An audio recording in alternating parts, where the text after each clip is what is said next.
guys, Jill here, and I wanted to share with you a project that I made for the Wild Orchid Crafts Design Team Open Call, and they're also called the Wild Bunch here on YouTube.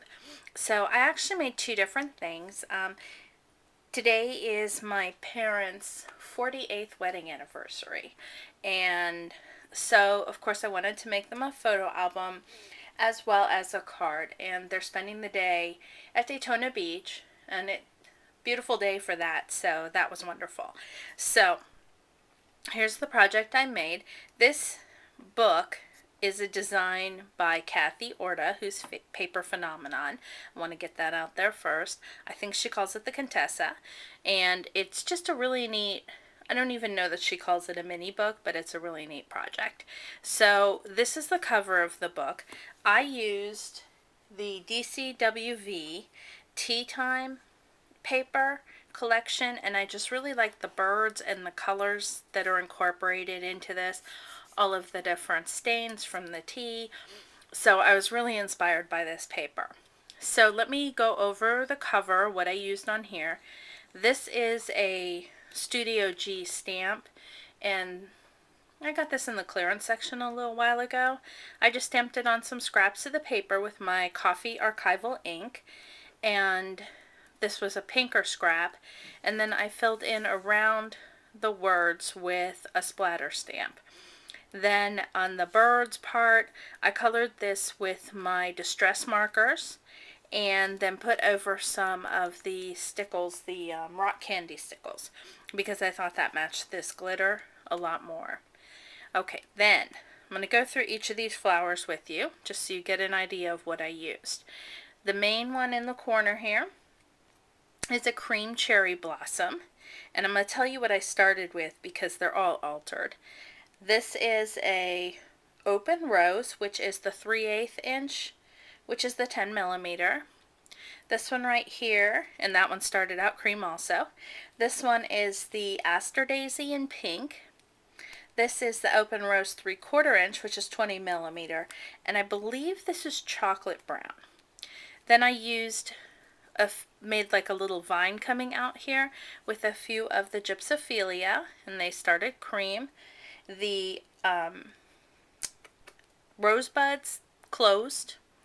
And then this is one of the Sweetheart Blossoms. And again, all of those were cream. So all of them I sprayed with my Cappuccino Ranger spray. And then I kind of tipped the edges with my Distress Ink in Vintage Photo. Then down here, I have obviously much bigger display here. This is I think I determined that this was the cottage rose. At first I thought it was a trellis rose, but I think their petals are shaped differently. And this started out as cream. Then 3 more of the cherry blossoms that started cream. I've tucked in a few of those chocolate brown open roses, 3/4 inches. And then I tucked in a few of the little teeny tiny open roses, which is the 3/8 inch. And then also some more of the Sweetheart Blossoms. Actually, there's just one here. And then I put in, just for a little bit of pink to go with the bird, and I don't have a lot of those at this point because I use them all, one of the Aster Daisies. And then there's some more of those little tiny roses, the closed ones, and the buds. And then here's some more of the gypsophilia. And again, I edged all of it with the Vintage Photo Distress ink and sprayed it all with the Cappuccino. And I even sprayed the darker ones. I like the shimmer. Then I added in a few of my little metal roses, and there's one tucked in up here too. I tucked in a little bit further than I had intended, but I still think it looks cool. And then back here behind this rose is a bead cap. And then of course some Prima Bling set in here. And everything in the book is edged in my favorite Vintage Photo. And these are actually 2 brads that I got actually from a Halloween collection, which is Recollections. And I just tied them with some good old ribbon that you get in the 2 for $1 section.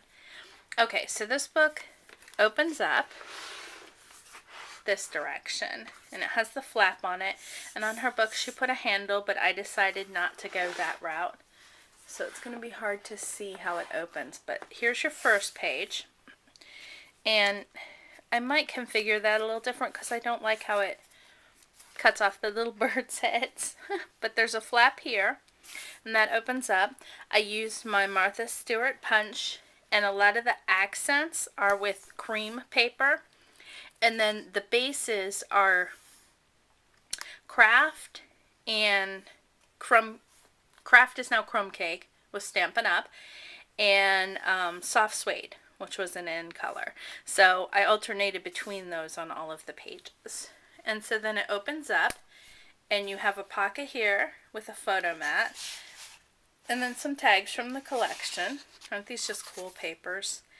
And then here's a back for a larger mat, and I think I might mat that off and make it 2 smaller ones for them. And then there's some room on the back. Then it's really long, so you're not going to see it at any point altogether, but this opens into 3 folds. And then this page, again, I just love this collection. And so it opens to another photo mat here, which is a pocket, and then there's a tag, I guess you'd call it, in here with that same photo punch. Another mat here, and then this is just a plain piece, it's not a pocket. And then this is a pocket with a tag in it. And again, all that beautiful tea dyeing through here. It just made it such an easy paper to work with.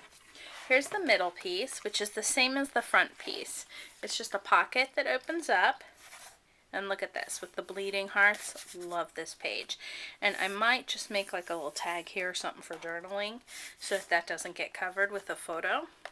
And then it opens up again the same way with the tag here. And that's the other side of those cute birds. And then again, the bird cages. I just love this page here. So, oh, and there's some more of the bleeding hearts up along the top there. Really cool paper.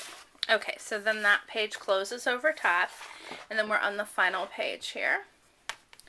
And this has pockets that cascade up, and each pocket has a tag in it. And because of the way it's closed, I'm not going to pull those out and show you, but I'm going to put a tab on them, I think. And again, just depending on what pictures. And then these are just cute little versions of the bigger pockets with this in here. And I cut out the tags for these and set them aside, but they're little tags that were actually in the paper collection.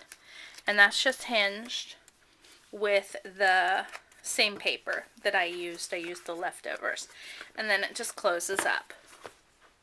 So there you have it. There's my book, and I just folded it over, and then, of course, now that I'm on camera, as always, here you go. Yep, it's not going to want to go in. And I had tried a bow and different things, and I thought this ended up looking the prettiest. So there's the mini book, and then my card, I'm quite happy with the way this came out.